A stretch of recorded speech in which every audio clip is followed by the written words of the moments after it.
प्रिय नरसिन्हा जी पधार चुके हैं।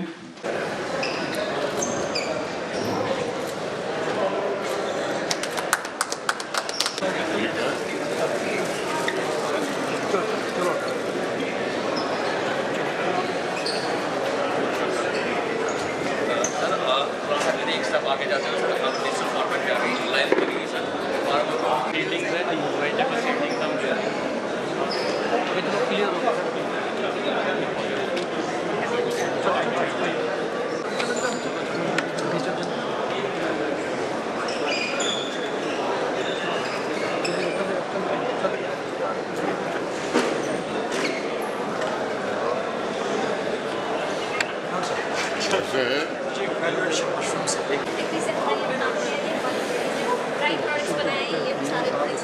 ठीक है, चलिए।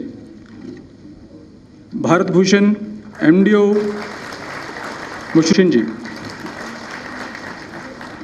सरदार अवतार सिंह जी भूषण जी 30 तारीख को रिटायर भी हो रहे हैं जनाब, तो आपको आपके हाथों से ये सम्मानित भी हो रहे हैं। भारत भूषण जी MDO। कबरोल जी, आप कोऑपरेटर हैं इफ़को के। आएगा साजन गुप्ता जी, लेस खेती, वो सारे न्यूट्रिएंट्स देंगे, लेकिन दुमाना प्रोग्रेसिव फार्म। नीलम देवी जी,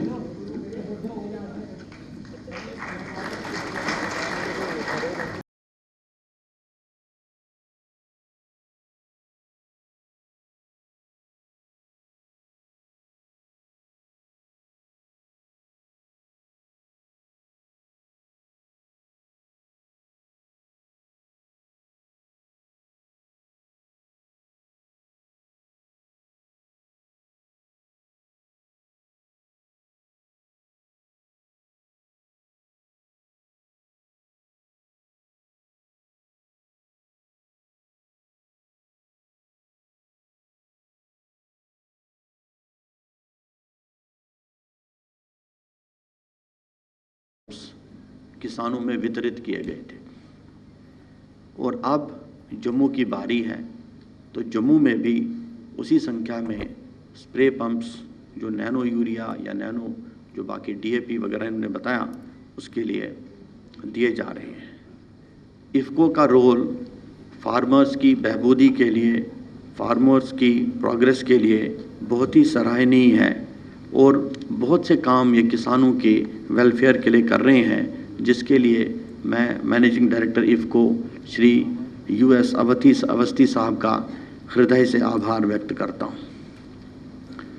17 अक्टूबर 2022 को माननीय प्रधानमंत्री जी ने एक नई स्कीम का उद्घाटन किया था, वन नेशन वन फर्टिलाइज़र, जिसके तहत प्रधानमंत्री किसान समृद्धि केंद्र स्थापित किए जाएंगे डिस्ट्रिक्ट लेवल पर सबसे पहले चरण में, उसके बाद फिर ब्लॉक लेवल और दूसरे लोअर लेवल्स पर। जो फेज़ 1 है, इसमें जम्मू कश्मीर में कोई 140 किसान समृद्धि केंद्र स्थापित करने का लक्ष्य है। और उसमें से जो इफ़को की भागीदारी है, ये 53 जो किसान समृद्धि केंद्र हैं, ये इफ़को के माध्यम से स्थापित किए जाएंगे। और बाकी जो फर्टिलाइज़र कंपनी हैं, तो उनके माध्यम से भी बाकी किसान समृद्धि केंद्रों की स्थापना होगी। और हमारा जो लक्ष्य है कि बहुत जल्दी शीघ्र अतिशीघ्र डिस्ट्रिक्ट लेवल के जो हमारे 140 प्रधानमंत्री किसान समृद्धि केंद्र हैं, ये स्थापित हों। मैं हृदय से आभारी हूं डॉक्टर US अवस्थी जी का, जिन्होंने सबसे पहले नैनो यूरिया जम्मू कश्मीर के किसानों के लिए गत वर्ष उपलब्ध कराई। और नैनो DAP अब हिंदुस्तान में बनेगी, इसकी उद्घोषणा भी सबसे पहले जम्मू में ही हुई है।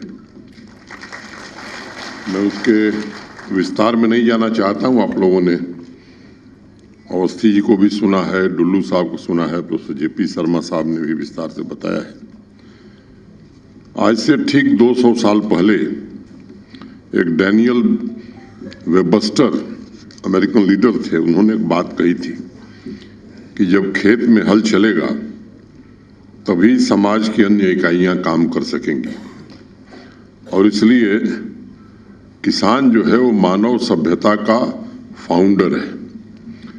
जिस दिन खेत में हल चलना बंद हो जाएगा उस दिन समाज का इंजन भी बंद हो जाएगा। ये 200 साल पहले जो शब्द उस समय डैनियल ने कहा था, मैं समझता हूं आज भी वो उतना ही प्रासंगिक है। और कितना बड़ा संदेश छिपा हुआ है। और इसलिए इजिप्ट में अभी यूएन क्लाइमेट समिट अभी संपन्न हुई है, अभी पूरी हुई है। भारत ने एग्रीकल्चर सिस्टम को लेकर बनाए जा रहे ड्राफ्ट पर लंबे समय से हम प्रतिक्रिया दे रहे थे एक देश के नाते, और इस बार भी बहुत खुल करके हमारे देश ने अपनी राय रखी और ये बात कहा कि स्मॉल और मार्जिनल फार्मर्स तथा विश्व की फूड सिक्योरिटी के लिए ऐसी मिटिगेशन नीतियां बनानी होंगी जिसका असर खेती पर नहीं पड़ना चाहिए। मित्रों, आज मानव सभ्यता के ग्रोथ के लिए अधिक अन्न पैदा करने, अपनी आर्थिक स्थिति सुधारने के रास्ते में अनेक चुनौतियों से देश का किसान जूझ रहा है। अगर मोटे तौर पर आप देखेंगे तो कुछ सीधे तौर पर ध्यान में आती हैं, चाहे वो क्लाइमेट चेंज हो, सॉइल की जिसकी चर्चा भी हुई है, गिरती हुई प्रोडक्टिविटी हो, बायोडाइवर्सिटी को जो नुकसान हो रहा है, कृषि के बढ़ते इनपुट कास्ट हों, कंज्यूमर मार्केट की बदलती हुई प्राथमिकताएं हों, क्रेडिट एक्सेस हो, मैकेनाइजेशन की डिमांड हो, और ऊपर से खेती को प्रॉफिटेबल बनाने का एक बोझ किसान के कंधे पर बराबर तलवार के रूप में लटकी हुई है। एक और चुनौती है कि नई पीढ़ी को कैसे खेती से जोड़ा जाए। इन चुनौतियों में हमारे सामने सबसे बड़ी समस्या खेत की सेहत बचा के रखना, और ये तभी संभव है जब हम सस्टेनेबल एग्रीकल्चर की दिशा में कदम बढ़ाएंगे। और इस कार्यक्रम को आयोजित करने का उद्देश्य भी मैं समझता हूं यही है, किसान भाइयों को इफ्को की लिक्विड नैनो यूरिया से परिचित कराना। आप पहले से परिचित हैं। धरती की पैदावार बिना किसी कमी के जो भविष्य की ग्रोथ है उसका मार्ग कैसे प्रशस्त हो सकता है। मैंने पहले जिन चुनौतियों का जिक्र किया, एक नई चुनौती आई है और वो मेरे पहले लोगों ने बताया है कि फर्टिलाइजर को भी कैसे सस्टेनेबल बनाया जा सके। हमारे देश में और पूरी दुनिया में एग्रीकल्चर रिवॉल्यूशन हुआ है, जनसंख्या बढ़ रही थी, हर किसी के प्लेट में पर्याप्त भोजन हो इसके लिए विस्तार भी हुआ है, और मोटे तौर पर दुनिया में लगभग 40% जमीन पर आज खेती हो रही है। एक बार फिर दूसरे एग्रीकल्चर रिवॉल्यूशन तथा किसान भाइयों की प्राथमिकताओं और आजीविका में आमूलचूल परिवर्तन के प्रयास हो रहे हैं। उसके साथ बात यह भी उठ रही है कि दूसरे एग्रीकल्चर रिवॉल्यूशन के लिए बिना पर्यावरण को नुकसान पहुंचाए खेती के इनपुट को कम करके और कैसे एग्रीकल्चर आउटपुट बढ़ाया जा सके ताकि हमारी जमीन भी भविष्य में उपजाऊ रहे और किसान को आर्थिक कर्ज के बोझ तले न दबना पड़े। जब भी उपज और पर्यावरण की बात होती है तब सबसे पहले दिमाग में किसी के फर्टिलाइजर की ही तस्वीर उभरती है। उसमें भी यूरिया सबसे ऊपर होता है। यूरिया के बिना हम खेती की कल्पना कर ही नहीं सकते थे आज के युग में। लेकिन ये भी सच है कि 2/3 कार्बन फुटप्रिंट के लिए ये यूरिया ही जिम्मेदार है। और इसलिए आदरणीय प्रधानमंत्री जी के आत्मनिर्भर भारत एवं आत्मनिर्भर कृषि से प्रेरणा लेते हुए अभी डॉक्टर अवस्थी जी ने बताया, इफ्को के वैज्ञानिक और इंजीनियर्स ने लिक्विड नैनो यूरिया डेवलप किया। मैं मानता हूं कि आधुनिक युग के लिए आने वाले दिनों में वरदान साबित होने वाला है। ये प्रदूषण भी कम करेगा, आवश्यकता को आधा करेगा और न्यूट्रिशन क्षमता भी बढ़ाएगा। डॉक्टर साहब ने विस्तार से बताया है, आधा लीटर लिक्विड नैनो यूरिया की बोतल 1 बोरी यूरिया के बराबर है और इसकी कीमत भी नॉर्मल यूरिया से कम है। इसके पॉजिटिव इम्पैक्ट को देखते हुए दुनिया के 17 कृषि प्रधान देशों में नैनो यूरिया मिले, इसके लिए इनको ने MOU साइन किया है। लगभग अगस्त में पिछले साल हमने पहली खेप पाई थी और अब तक नैनो लिक्विड यूरिया की जो बॉटल है, 3 लाख बोतल liquid nano urea Jammu Kashmir को अब तक मिल चुकी है। 2.5 लाख से ज्यादा लिक्विड नैनो यूरिया किसानों ने खेती में इस्तेमाल की है। मैं आभारी हूं इफ्को परिवार का और डॉक्टर अवस्थी जी का विशेष रूप से कि हर समय जम्मू कश्मीर के किसानों की मदद के लिए, कोऑपरेटिव सेक्टर की मदद के लिए वो आगे आते हैं। इन्होंने अभी बताया आपको कि स्प्रेयर भी किसानों को उपलब्ध करा रही हैं। इफ्को स्प्रे ड्रोन्स की व्यवस्था भी की गई है।